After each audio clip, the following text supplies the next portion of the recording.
গতকাল রাতে রীতিমতো রেকর্ড করল হুগলি জেলা। হুগলির গ্রামীণ পুলিশের সিঙ্গুর থানা ও চন্দননগর পুলিশ কমিশনারেটের ভদ্রেশ্বর থানার অন্তর্গত বেলকুলি ও নয়াপাড়ায় কাপড়ের দোকান, মুড়ির কারখানায় সোনার দোকান, মেডিসিনের দোকান সহ 7টা দোকান ও একটি গৃহস্থের বাড়িতে চুরির অভিযোগে শোরগোল গোটা এলাকায়। ঘটনার তদন্তে ভদ্রেশ্বর ও সিঙ্গুর থানার পুলিশ এবং গোয়েন্দা বিভাগের পুলিশের আধিকারিকেরা। আর এই ঘটনাটিকে কেন্দ্র করে হুগলি জেলা জুড়ে যথেষ্ট আলোড়ন সৃষ্টি হয়েছে। আর এই বিষয় নিয়ে সংবাদ মাধ্যমের মুখোমুখি হয়ে কি জানাচ্ছেন বাড়ির মালিক রাজকুমার সেনাপতি অন্যান্যরা। হুগলি সিঙ্গুর ও ভদ্রেশ্বর থেকে প্রবীর বসু রিপোর্ট। দাদা একটু আপনার নামটা বলুন। আমার নাম হচ্ছে রাজকুমার সেনাপতি। কি ঘটনা ঘটেছে? ঘটনা ঘটেছিল সকালবেলা হইচই, শুয়েছিলাম সকালবেলা। তো বাড়ির বউ বললো যে দেখো আমাদের ঘরটা কি আছে, এসে দেখে সব তালামালা ভাঙা। নিচে দেখলাম যে 3টে আলমারি ভাঙা, উপরে উঠে এসে দেখলাম শোকেস আলমারিটা ভাঙা আছে, সোনা দানা টাকা পয়সা কিছুই নেই, সব নিয়ে চলে গেছে। রূপোর জিনিসগুলো কিছু বিছানায় রেখে গেছে।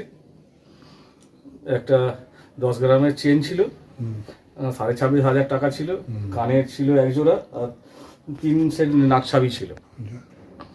কিছুই নেই, শুধু রূপোর জিনিসগুলো রয়েছে। এই নতুন বাড়িতে গৃহপ্রবেশ ছিল আপনার? আমার নতুন বাড়িতে শনিবার দিন গৃহপ্রবেশ ছিল। আচ্ছা, তো জিনিসপত্র আগে আনা হয়ে গেছে, ঘরে কেউ ছিল না, তালা দেওয়া ছিল। আপনার সঙ্গে তো প্রশাসনের সঙ্গে ভালো রিলেশন। হ্যাঁ স্যার। আচ্ছা, আপনার বাড়িতে হয়ে গেল? আর কি করবো, বাড়িতে ছিল না, তালা দেওয়া ছিল। আমরা ছিলাম অন্য বাড়িতে। এই আপনি অ্যাজ এ পুলিশের গাড়ির চালক, হ্যাঁ। এই আপনার বাড়িতে এই যে ঘটনা ঘটে গেল, কি বলবেন? আর কি বলবো, এটা দুঃখের বিষয়, আমার কপাল খারাপ। কি কি গেছে?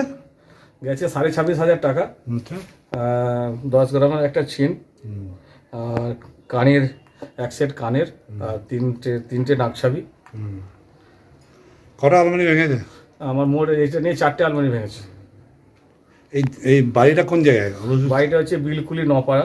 আচ্ছা, এর সঙ্গে সঙ্গে আরো আমার পাশে অপোজিটে একটা কাপড়ের দোকান, তারা শাটার ভেঙেছিল কিন্তু নিয়ে যেতে পারেনি কিছু। পাশে একটা জুয়েলারি দোকান, তালা ভাঙার চেষ্টা করেছিল, ভাঙতে পারেনি। আর আশেপাশে সব হুগলি রোড মানে সিঙ্গুর থানার এরিয়াতে, ওখানে 3-4টে দোকানে হয়েছে। ওষুধ দোকানেগুলো ভাঙচুর করেছে, টাকা পয়সা নিয়ে গেছে। ভদ্রেশ্বর আর সিঙ্গুর মিলিয়ে, 2টো থানা মিলিয়ে এটা হয়েছে, ক্রাইমটা হয়েছে। প্রায় 7-8টা দোকান। আর 7-8টা দোকান, আর আমার বাড়িটা। আপনার খালি একমাত্র আপনার বাড়িতে হয়েছে? শুধু আমার বাড়িতে, একমাত্র আমার বাড়িতেই হয়েছে, কেন এই বাড়িটা তালা দেওয়া ছিল, কেউ ছিল না বলেই এটা হয়েছে। পুলিশ এসেছিল? পুলিশ এসেছিল, ভদ্রেশ্বর থানা ক্যাম্প ওখান থেকে এসেছিল, সিঙ্গুর থানা এসেছিল, এসিপি 1 এসেছিলেন, স্যার এসপি স্যার এসেছিলেন, আর এখন ডিডির স্যারেরা সব এসেছেন। তদন্ত তৈরি করছে, তদন্ত দেখছে, ফুটেজ ক্যামেরা সব চেক করছে। এরকম ঘটনা কি এর আগে কোনোদিন হয়েছিল? কেন এর আগে টুকটাক দোকানে চুরি টুরি হয়ে যায়, একটা দোকানে এমনি হয়, চুরি হয়ে গেছে। একসঙ্গে এতক্ষণ জায়গায় এতদিন কোনোদিনে হয়নি, আমার জ্ঞান হতো পর্যন্ত এই প্রথম যে নপাড়ার মধ্যে এই একসঙ্গে এত দোকানে চুরি। শোনা যাচ্ছে মন্ত্রীর বেচারাম মান্নার বোনের মিষ্টি দোকান অ্যাটেন্ড করেছিল। এটা করেছিল কিন্তু করতে পারিনি, সিসি ক্যামেরা ছিল, ওদের ভয় করেনি। মন্ত্রীর বোনকে ছাড়ছে না, কাউকেই ছাড়ছে না। আমি প্রফেসরের সাথে যুক্ত, আমাকেই ছাড়ছে না। আচ্ছা, সকালে জড়ি সব ছিঁড়ে ছাড়েছে, টেসনে ফেলে দিয়েছে।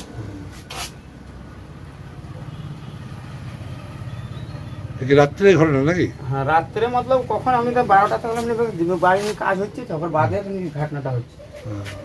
দেখা আজকে রাত্রে 14 খানা।